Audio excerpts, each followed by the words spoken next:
Okay, good morning, everybody, and Hazak Baruch. Thank you for joining us. Thank you again to our anonymous sponsor. Today's class was sponsored anonymously. Refuah Shlema, all of Am Yisrael. Hashem should bless our sponsor with health, happiness, success, all the brachot of the Torah. Amen. If you would like to sponsor a class, please email us at info@ejsny.org. info@ejsny.org. Or a day of classes, a week of classes, a month. It could be in honor and memory of, or for any other occasion. Please let us know, and we would be happy to do so. Okay, Rabotai, we are studying together Perashat Yitro. And here we are, as the Jewish people are standing there ready to receive the Torah. Now, the Midrash actually tells us that before Hashem gave us the Torah, He offered it to other nations. I don't know if you're aware of this, but before offering us the Torah, Hashem went to the Goyim and He said, would you like the Torah? And the Midrash elaborates on the different nations that He went to. And it's very interesting to study these Midrashim, because like every Midrash, they teach us so many amazing lessons. So here is the Midrash. The Midrash says God came first to the nation of Esav. And He says, hey Esav, I wanted to just know, are you interested in this thing called Torah? Do you want it? Do you want the Torah? It's here, it's free, it's yours. Anyone that wants it, do you want it? Esav said, well, I'm not sure. What does it say? What is it? What are the laws? Give me an example. God says, okay, good question. It says you cannot kill. Esav said, you can't kill. Do you know who I am? You know who my grandfather was? Esav. He was a killer. It's in our genes. It's in our blood. I'm sorry, God. We cannot accept. Okay. He then moves on and he goes to the next nation, Ammon. Hey, nation Ammon, would you like the Torah? Ammon says, well, depends. What does it say? God says, you cannot commit adultery. Lo tinaf. Ammon's like, no, adultery? Come on, do you know how we are here? We exist because of adultery. We were born from Lot having relations with his own daughters. Sorry, God, not for us. He then goes out to the nation of Ishmael. Do you want the Torah? Ishmael says, depends. What does it say? It says, cannot steal. Ishmael's like, can't steal. Do you know who our Jidda was? Do you know who our grandfather was? He was the biggest thief. Yado bakol, his hand was in everybody's pocket. I'm sorry, God. It's in our blood to steal. We are thieves. That's what we do.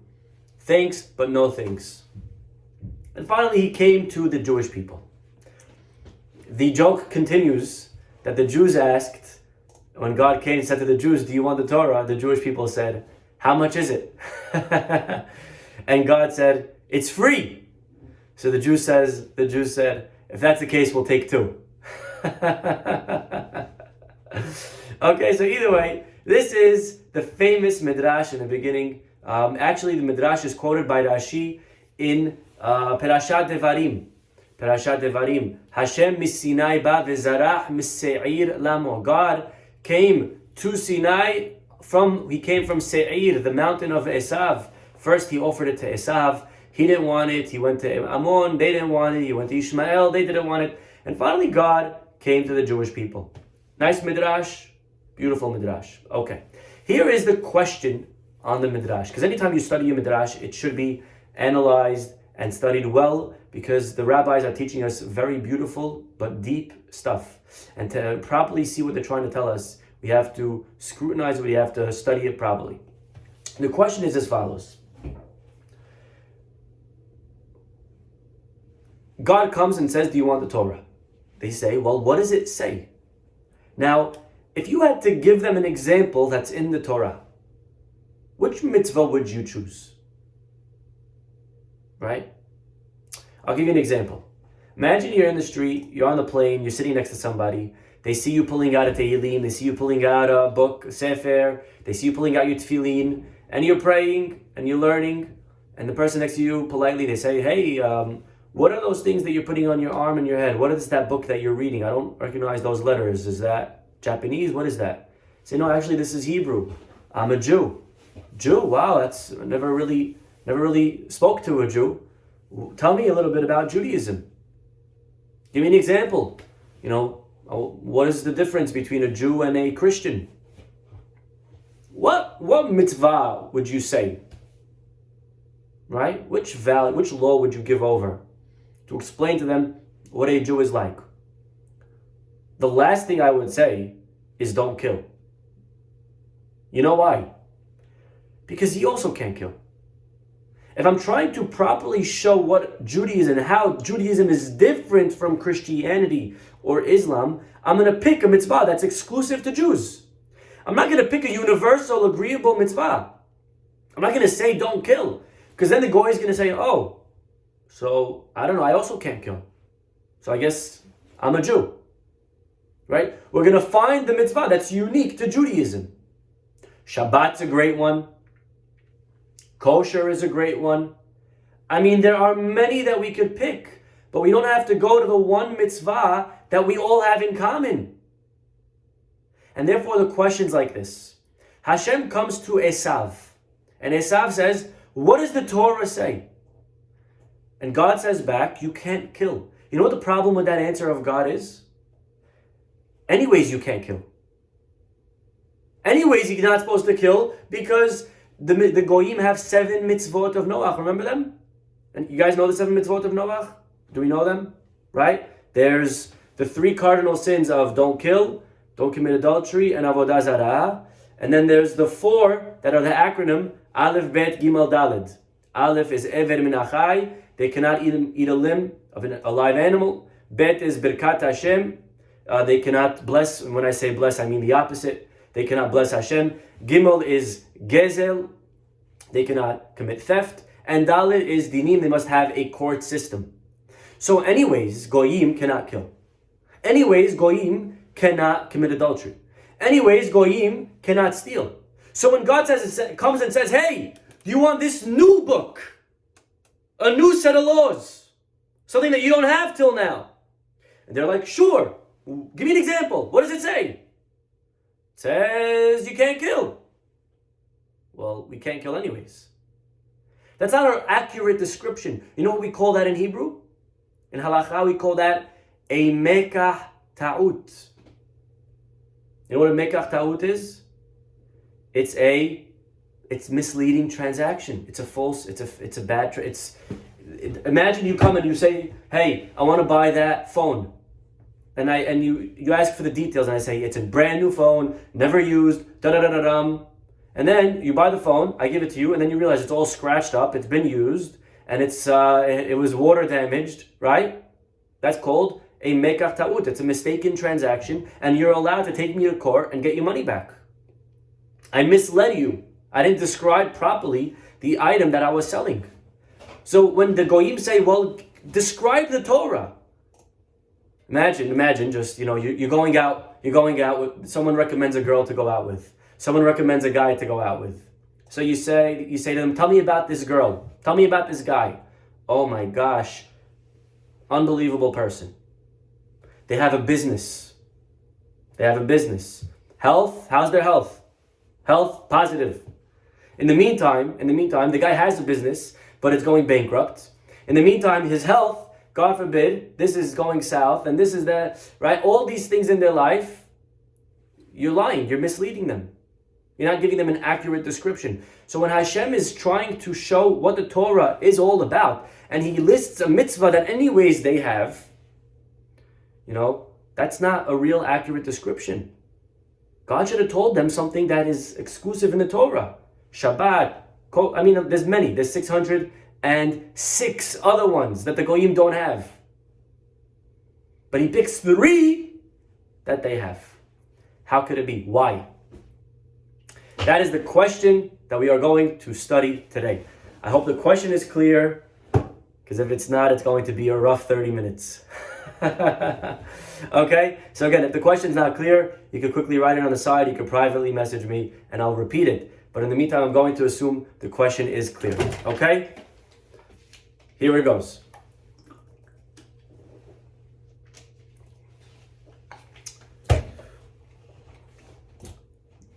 There is a very interesting question in the Rambam. Okay?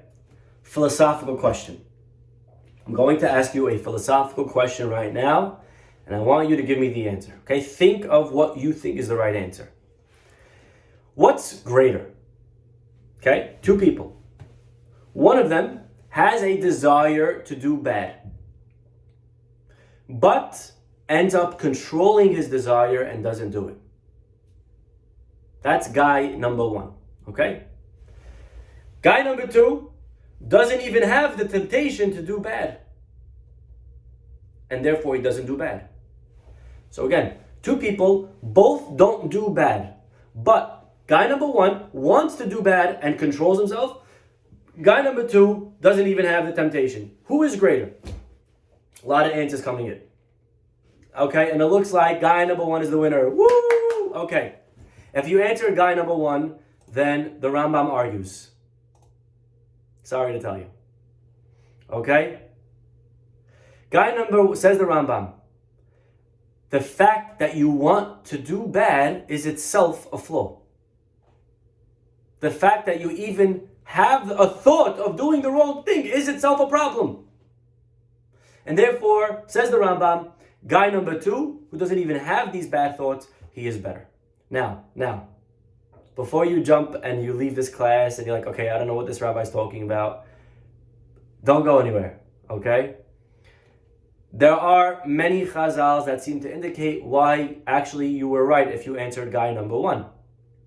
For example, there is one, I'll tell you just maybe three chazals. Number one, a guy who is greater than his friend has a bigger temptation than his friend. That's clearly black and white saying that if you're greater, you have a bigger temptation. So how can you tell me that if you even have a temptation, that makes you a bad person? That's question number one. Question number two, we have a statement from Chazal that maybe you learned when you learned Pitgamim in high school. Lefum tsa'ara agra. What does that mean? According to the pain or challenge is the reward. So the harder it is, the greater the reward is. So that means guy number one, who actually has to fight to not do it, he's greater. Number three, and here's the biggest problem, the Rambam himself says the following in a different book. You ready? Says the Rambam. What should be our approach to mitzvot? I walk by McDonald's. It's Yom Kippur, and I walk by food. I smell nice, smelly, delicious, not kosher meat. Salchicha, whatever it is. Right? What should be my approach? What should be my attitude when I'm walking with my kids and we pass by not kosher? We're walking by on Shabbat and we see people that are standing there holding their umbrellas in the rain, and I can't use an umbrella because we're not allowed to open an ohel on Shabbat. What should be my attitude? Thank God I'm Jewish. I don't even want to eat that not kosher cheeseburger. Disgusting. Nishech. Ew, right? Should that be my attitude? Or should my attitude... Okay, if you don't speak Arabic, sorry. Nishech means disgusting. Okay? Fine. Or should my attitude be, I wish I could eat it, but what could I do? God said I can't. What's the correct attitude? To want to do it, but I don't? Or I don't even want it. It's disgusting. Ew. Pig? Nishech. Ugly. Disgusting. I don't want it. Cheeseburger? No way. Says the Rambam, actually, you should want it and not do it. You should want to eat it and say, but what could I do? Hashem said no. I wish I could drive, but it's Shabbat. I wish I could do X, Y, and Z, but I can't. I wish I could eat, but it's Yom Kippur. That should be our attitude. Well, if that's the case, the Rambam is clearly contradicting himself. You know what we call this in yeshiva? A stira in the dira. Stira in the dira, people. There is a contradiction in the house.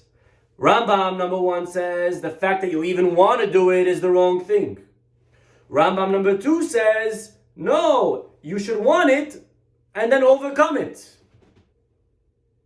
The answer to this question is, It depends what kind of mitzvah we're talking about.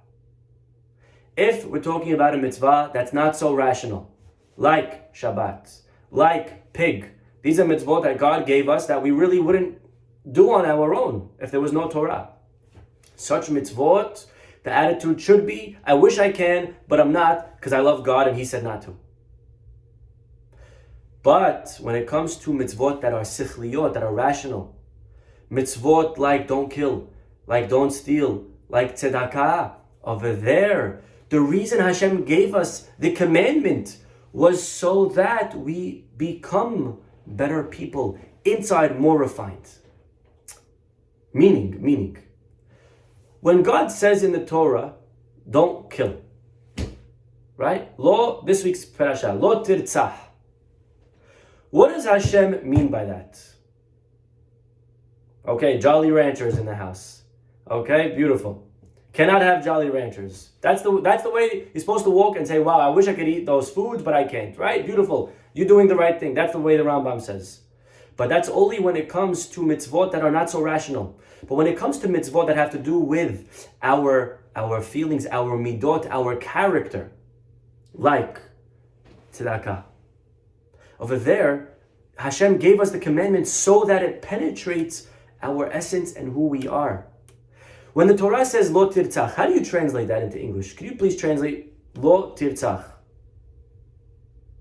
Translate lo tignov. Translate lo tinaf. If you translated lo tignov as don't steal, it's not exactly fully what God meant. Yes, it literally means don't steal, but really more precise, lo tignov means don't be a thief. There's a very big difference between don't steal and don't be a thief. Because let me tell you something. 90% of Americans don't steal. But I can guarantee you more than 80% of Americans maybe are thieves. What do you mean? How could you just said that 90% don't steal. How could you say that 90% are thieves? The answer is, why is it that people don't steal? Why? You look around, people don't steal. But why? They don't steal because they're afraid of getting caught. They don't steal because they realize that for society to function, we cannot steal. Right? You look at a group of thieves, robbers. There's a certain rule, code that they have, that as much as we steal, we don't steal from each other. Why don't robbers steal from each other? You ever thought about that? Here's a group of robbers and they steal. That's what they do. They steal. They rob. Yet they will never rob from each other. Why not? Because for us to continue working and operating, for us to function, we cannot steal. But really, ideally, we see nothing wrong with stealing. Right? Unfortunately, many people in America, the reason they don't steal, and not America, the world, most people, they don't steal not because they realize that internally something's wrong with stealing, right? They don't steal because they're afraid of what will happen if the police catch me. And you know what the biggest proof to this is? Look what happened in America. Look what happened when they were rioting. There were rioters. And all of a sudden the police were told to stand down. And now all of a sudden you could go out and you could loot and you could do whatever you wanted and no one will hold you liable and no one would catch you and there would be no consequence. All of a sudden, all of these extra people came out and they started stealing. Where did they come from? The answer is all along they were thieves. They maybe didn't do it because of the consequences. But deep down, internally, they are thieves. Before Hashem gave the Torah, God said, don't kill. The 7 mitzvot of Noach. Don't kill, don't steal. And that's fine. For the 7 mitzvot of the Goyim, to not kill and not steal, and don't commit adultery, that's fine. But once Hashem gave the Torah, Hashem doesn't want us to not do it because for society or for the community to be preserved. Once the Torah is given, Hashem has a completely different goal in mind when God says don't kill. Over here, it's no longer about because you're going to get caught or because of the community to function. Over here, it's because don't kill, don't steal, because it's morally the wrong thing to do. to internalize what it means, don't steal. Till now, the Goyim, they could not steal, but they could want to steal, and it's okay. As long as you just don't do it. Once the Torah is given, God demands that we transform as people.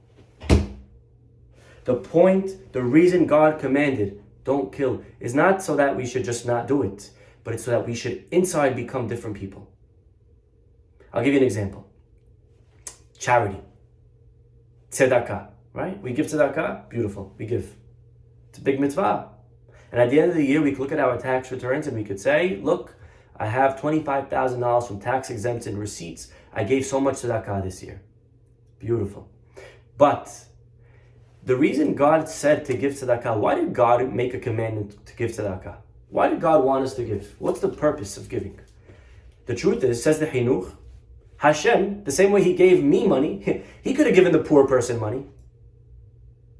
Why did God not give the ani money? So that we could give it to them. But why does God want us to give it to them? Why did He give it to them? The answer is, Hashem gave us the mitzvah so that we not just give it to them, but through the act of giving it to them, we become givers. It's a very important concept. It's not enough to just give tzedakah. It's important that we become givers, that the act of giving transforms us as people. You can have a person who goes their whole entire life and they gave so much money, but inside they stay selfish. They stay a taker. That's not the goal. The reason we should do mitzvot is because we realize that is the right thing to do. That's bringing us closer to perfection, morally. So for example, let me ask you a question, okay? Let's say I said there's one day off. One day off. Hashem will not look at you. The camera's off from Shamayim. You do whatever you want today and no one's looking. Would we steal? Someone told me there was like a movie like that. They had a movie that one day off, right? I don't know what it was, but whatever. What would we do that day? Would we actually go out and commit certain sins? If the answer is yes, that means we have a very long way to go. Because that means that as people, our essence is still very, very far from what the Torah wants it to be. Hashem wants us not to just not do it. Hashem wants to make sure that as people, we are different people. You know, the famous story of the Gaon Vilna, right? There was no etrogim, and he says, get me an etrog, no matter what the price, get me an etrog. So the Chassidim went out, they got him an etrog, they found one kosher etrog, they said to the guy, please, we need this etrog. The guy's like, hello, are you kidding me? I need it. And like, no, you don't understand, it's for the Gaon of Vilna. He said, oh, the Gaon of Vilna. Okay, you know what? I'll give it to you, one condition. They're like, name your price. He says, I want the entire sachar for this mitzvah to come to me. All the reward that he's going to get for this mitzvah come to me. They're like, I don't know if he's going to really want that. What about money? Could we give you money instead?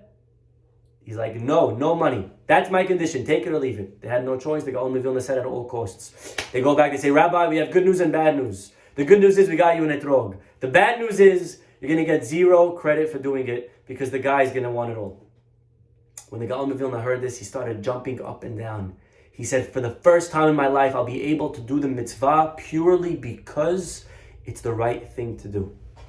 My whole life, why do I keep Shabbat? Because I'm afraid if I break Shabbat, God's going to break my legs. I'm afraid if I break Shabbat, God's going to mess up my children. I'm afraid if I break Shabbat, God's going to mess up a shidduch opportunity. If I break Shabbat, my business is going to go south. If I break Shabbat, this one's going to happen. This is going to happen. This is right. I'm afraid of all these things. So I have this relationship with God. God, I keep Shabbat. I make you happy. I sing Yesh Merah Shabbat. Right? I do all the things that you want, and then you make me happy, and we have this quid pro quo relationship.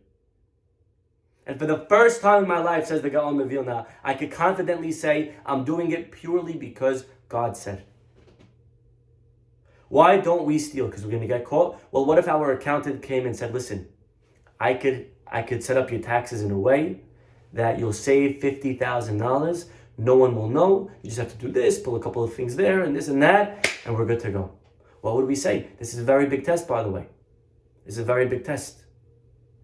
But if we fully internalize lo tignov, not as don't steal, but as don't be a thief, I cannot do it. Right? When the government makes a rule that when you come back from traveling, you have to quarantine. Now, will anyone know? No. Well, if I go out to a party, will anyone there ask me if I was away? No. Could I technically go back to school or go back to regular events and venues and get away with it? Yeah. But maybe it's not the right thing to do. And if I'm an honest person, if I have integrity, then the reason I don't do it is because that's why we don't do it. Not because of the result, not because of the consequences, not because I'm going to get caught, not because of somebody out there. I don't do it. And that's what Hashem wanted. Hashem wanted that our very essence should change. So we started off with a question. Goyim come and they say, God, what's in the Torah? Maybe we'll accept it. And God says, don't kill. And we asked, but anyways they can't kill because they have that from before. And the answer is, you're right, they can't kill, but this is a very different type of commandment. Before, it's enough if you just don't kill and you don't steal and you just go through the motions, even though inside maybe you still agree in reality that you can or nothing wrong with it. But once the Torah is given, Hashem requires that we transform our very essence, our identity, our belief system has to change to that of the Torah. So when we give, we need to ask ourselves, am I giving? And sometimes it's a very big problem. We give tzedakah. Here's my credit card. Swipe it for $1,000. But did we empathize with the person? Did we identify with the ani? Do we feel bad about what's going on in the world? It's not enough to just give. And again, it's so easy today to give. We take out a checkbook, we write it out. Here, see you later. That's not what Hashem had in mind. God could have given them the money. God has enough money to give them. Hashem wants us to change. Hashem wants us to transform our essence. There is a very frightening Rabbeinu Yonah that we may have quoted in the past. I want to tell you about it, Rabbeinu Yonah. You ready for this?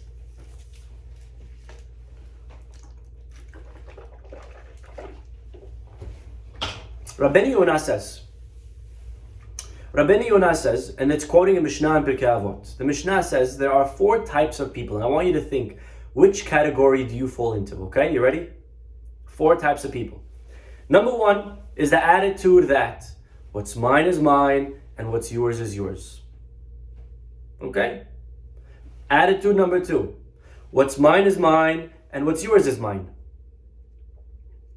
Attitude number 3, what's mine is yours and what's yours is yours. And attitude number 4, what's mine is yours and what's yours is mine. Okay? Which one of these 4 is the correct approach?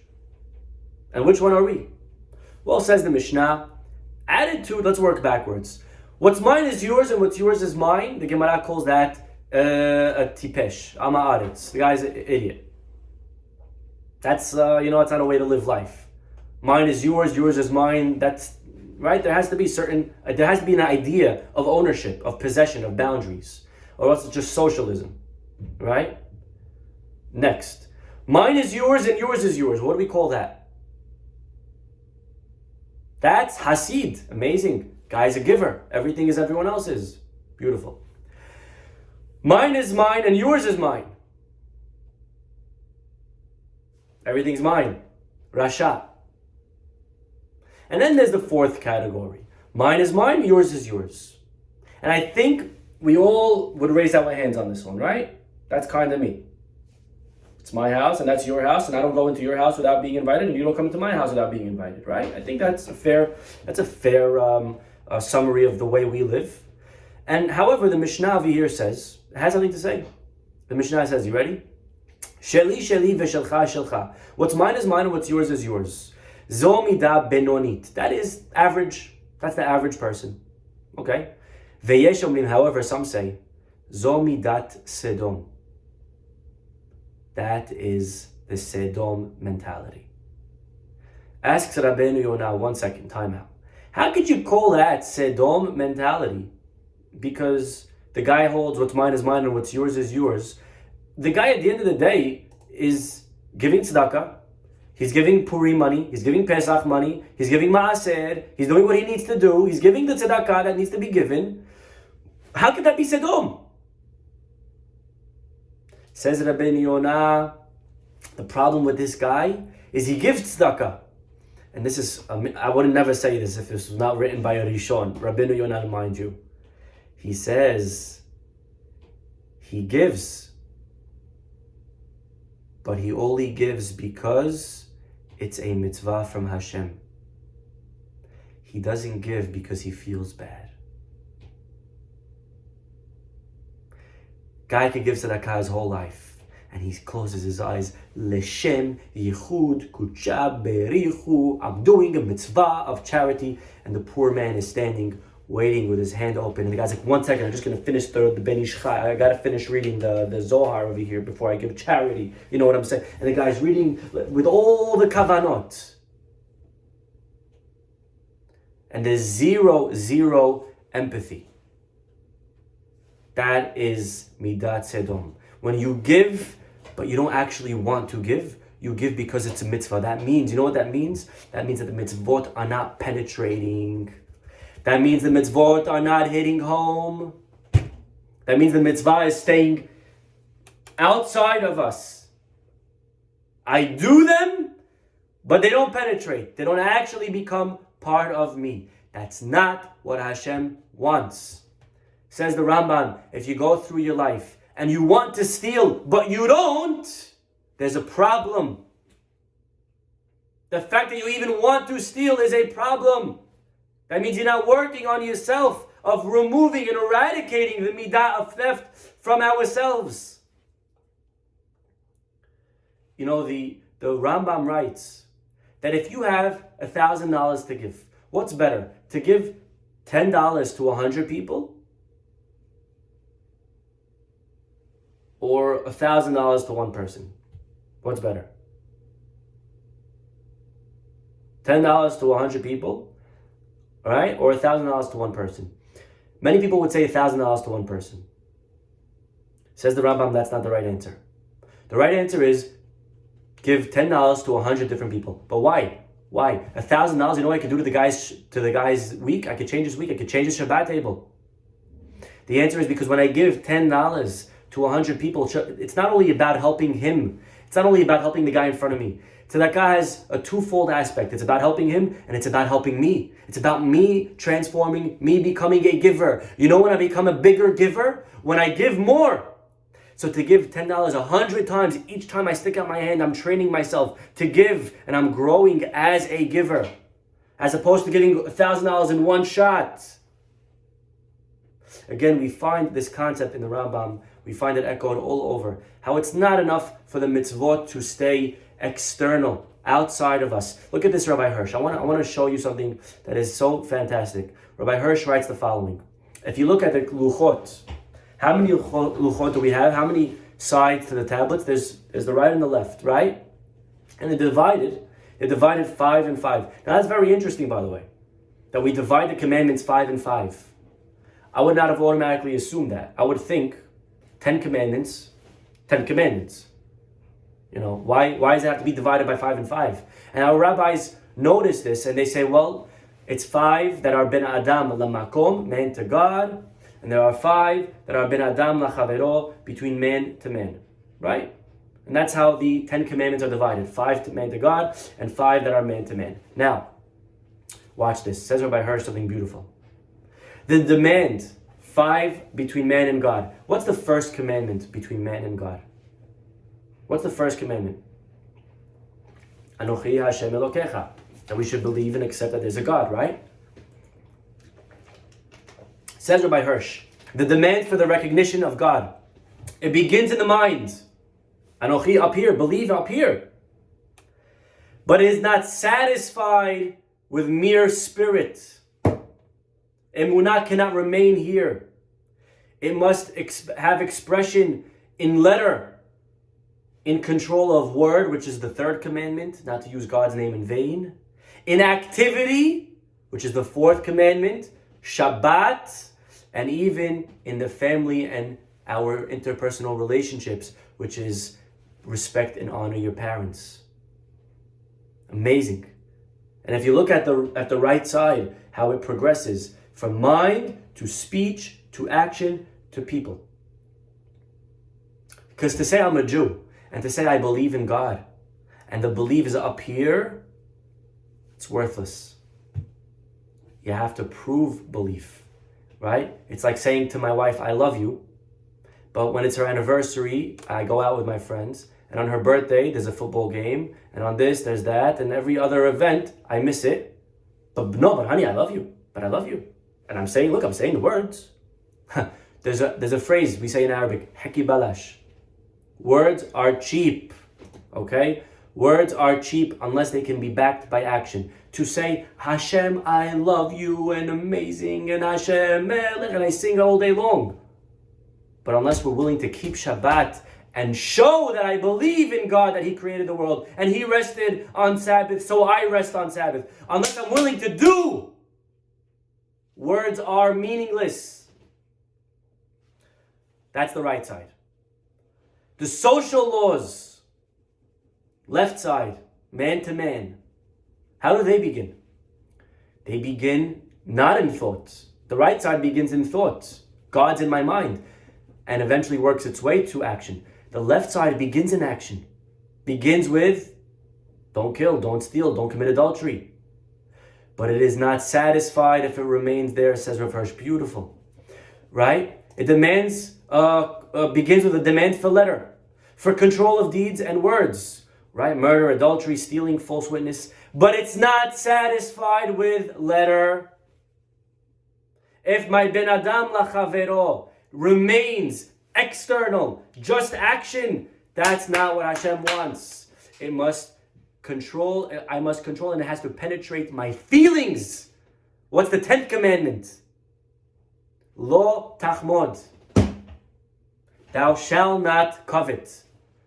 Maybe today we change it a little bit. Thou shalt not catch COVID. Okay? That shall not COVID. Thou shalt not covet. Don't be jealous. And if there's jealousy, there's a problem. Why? I don't steal. I don't kill. I didn't take it from him.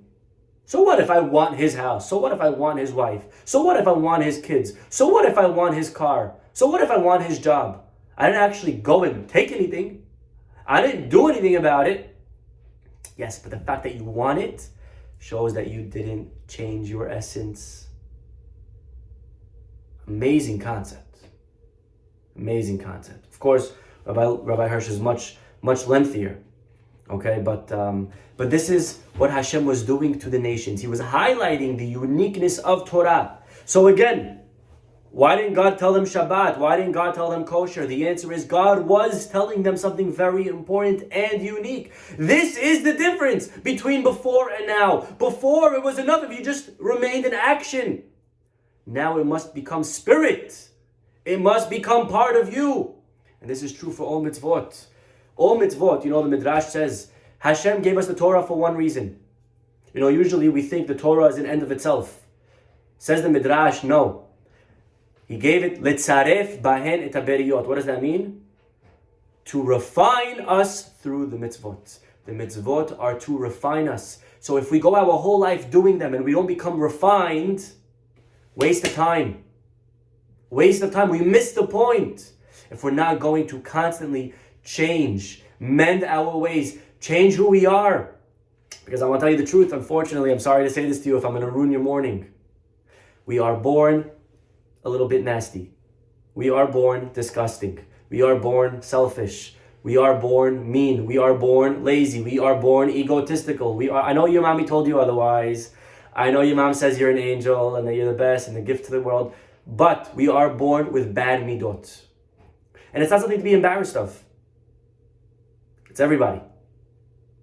Everybody has bad midot. Okay, some people a little bit less over here, a little bit more over there. But overall, we are born with negative midot personality. And our job in this world is to better ourselves. That's what we are here to do, to become better people.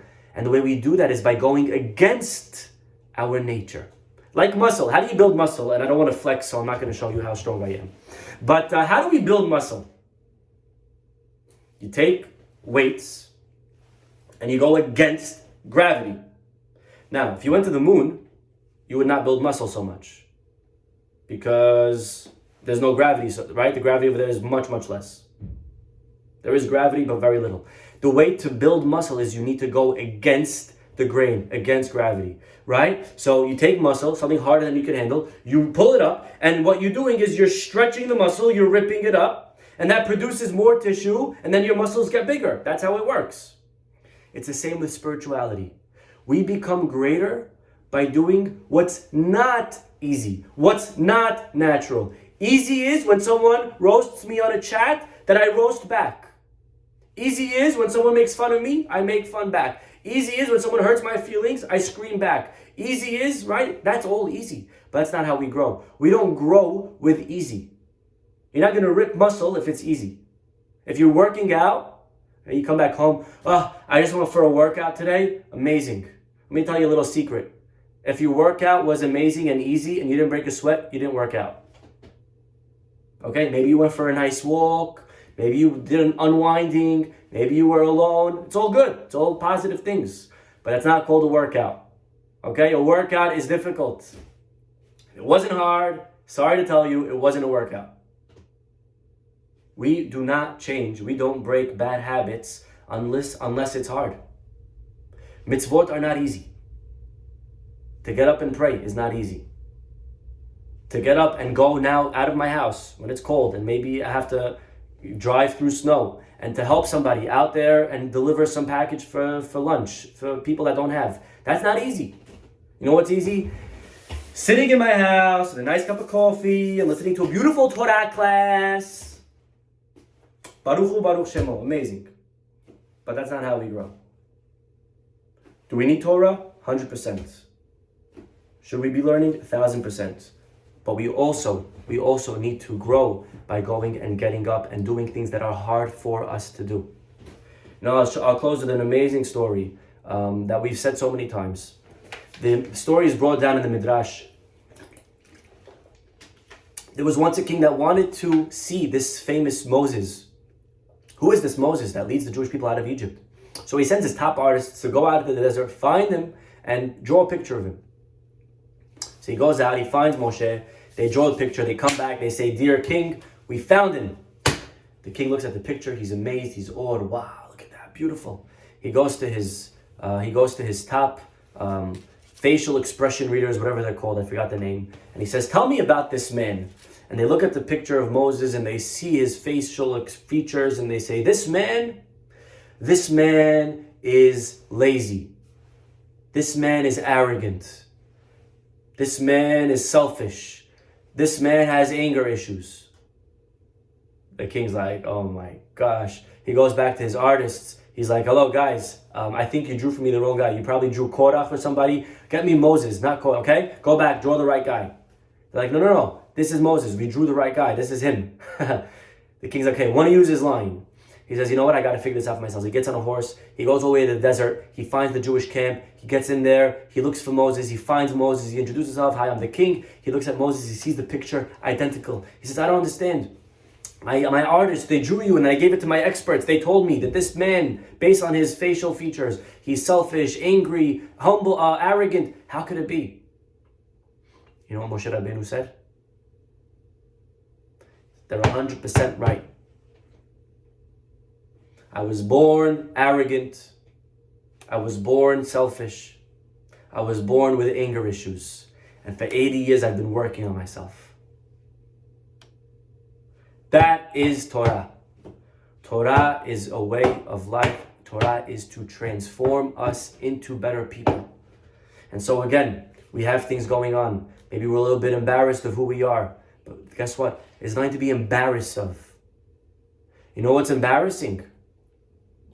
If we stay that way. If we don't change into better, that's embarrassing. That is something that we learn from our Perashah. So again, to ask ourselves, are we prepared if all the cameras were off in the world? Are we prepared if no one was looking? Are we prepared if the government said, I'll let it go one time? Would we take advantage of the system? Would we do things that are maybe not so honest, not so proper?